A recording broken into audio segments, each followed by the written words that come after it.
Rockstar Vienna went through a few versions of the Manhunt 2 plot before finally settling on the one we know and may or may not love, about the Project, Danny, Leo, and the Pickman Bridge. Some earlier versions, the best known one would probably be Frisbee, the puppet who controlled the protagonist and made him kill. There were earlier concepts thrown around. The other, very known one, to a degree, is about the voice of God. The original plot, at least one that was pitched, would have been that instead of the snuff film angle of the first Manhunt, this Manhunt would be about a guy who hears the voice of God commanding him to kill people.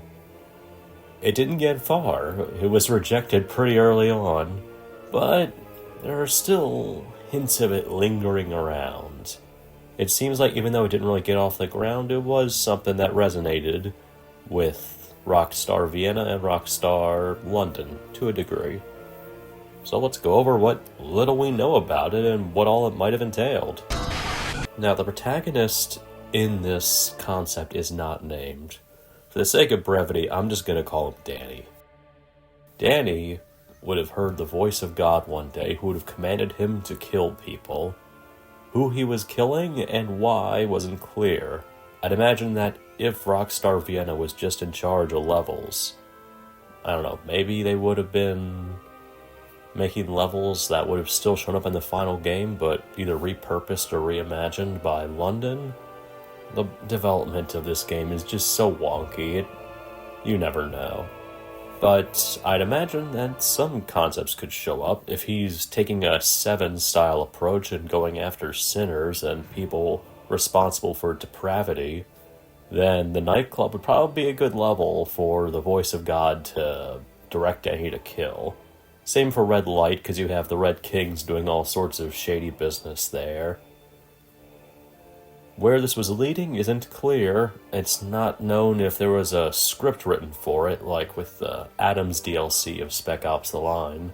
We know about the pitch, we know it was shot down. This was a very, very sensitive topic. Manhunt 1 was extremely controversial, and Manhunt 2 seemed like it was poised to just go down the same road of extreme controversy. Which it did, to be fair, but for slightly different reasons. And maybe this would have been even more controversial, who knows. But that was the concept pitched around to publishers.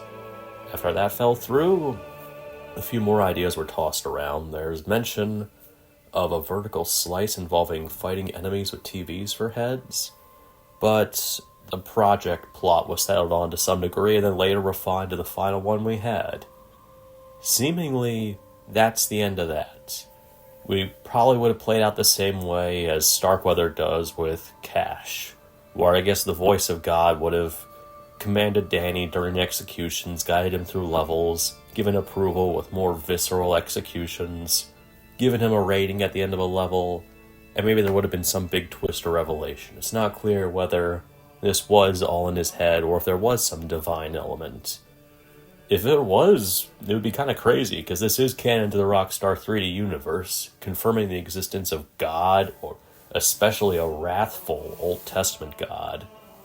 That would have been wild, but it seemingly didn't survive. Frisbee got far enough to get a model, and to have a Frisbee and the Freaks texture be made for the original version of Broadcast Interrupted. But I do think this survived in some ways. You're going to have to hear me out on this one. Some connections are more obvious than others, but the religious angle wasn't totally scrapped. First of all, a character who believes he's commanded by God to go and kill. Does that sound like anyone in Manhunt 2 to you?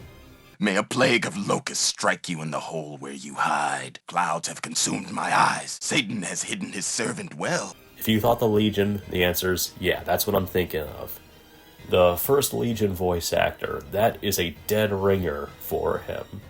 And the original model for the Legion with the cloak and the cross on their backs, that also sounds like something from this build. Maybe or maybe not the protagonist would have looked like that. I don't know, but that seems like it would have really fit the aesthetics and concepts of it. I feel like either that was made in a time when the pitch was being made, or it was made afterwards as a nod, an in-joke of sorts. But I definitely think the Legion voice actor who talks about God and the apocalypse, I think that was meant to be a deliberate nod, or maybe even a holdover from that build. There is a mention of, at one point, a story concept about fighting a religious cult. Maybe the extremist would have been directed by the voice of God to fight that cult. It's unclear, though. This next part was not brought up by me or suggested by me, but I think it deserves some thought. The naming convention of Manhunt 2 is interesting. Our protagonists are Daniel Lamb and Leo Casper. In the Bible, in the Old Testament, the lion and the lamb are two prominent animals used for symbolism, with the lion symbolizing violence and power, the lamb symbolizing submission and meekness and humbleness.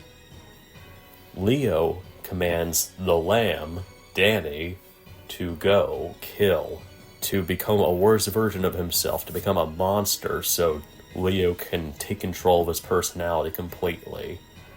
There's even a voice line by the Legion where he says, "The wolf will not threaten the lamb if the lamb is redeemed." It feels like there's a hint of the religious extremist voice of God plot in this. That Danny's role is the lamb, in keeping with their names. Leo is driving Danny to do these awful acts, sort of like a wrathful voice of God. And Danny needs to learn to stand up for the values he knows is correct, to fight back against what is actually a sinister, corrupting influence, someone pretending to be God, so to speak. That was me getting into my conspiracy chair a bit. I sort of rambled on that, but the naming convention doesn't feel unintended. Rockstar is known for a ton of small details being weaved into the Manhunt games, including the naming conventions. A lot of characters from the first Manhunt share names with notorious serial killers. And even one of the background villains, Mr. Nasty, was named after a notorious British criminal who tried selling snuff films to kids. So I wouldn't put it past them to come up with this naming convention. I mean, the whole TVMK thing was named after MK Ultra, and MK Ultra elements are prominent factors in the plot of Manhunt 2, the final version. That is all that's known about this very early concept of Manhunt 2.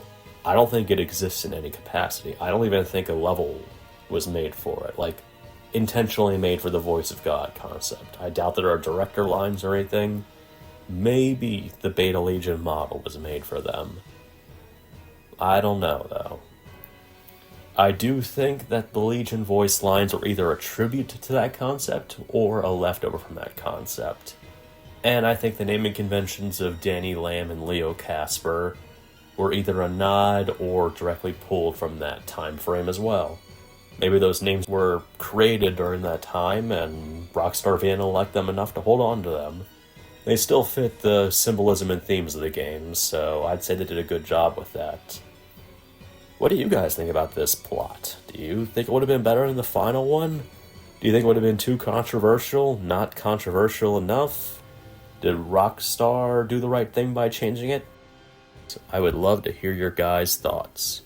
I'm always happy to hear what you guys have to say about Manhunt. You guys love the games as much as I do, and that means a lot. Thank you all for watching. Take care.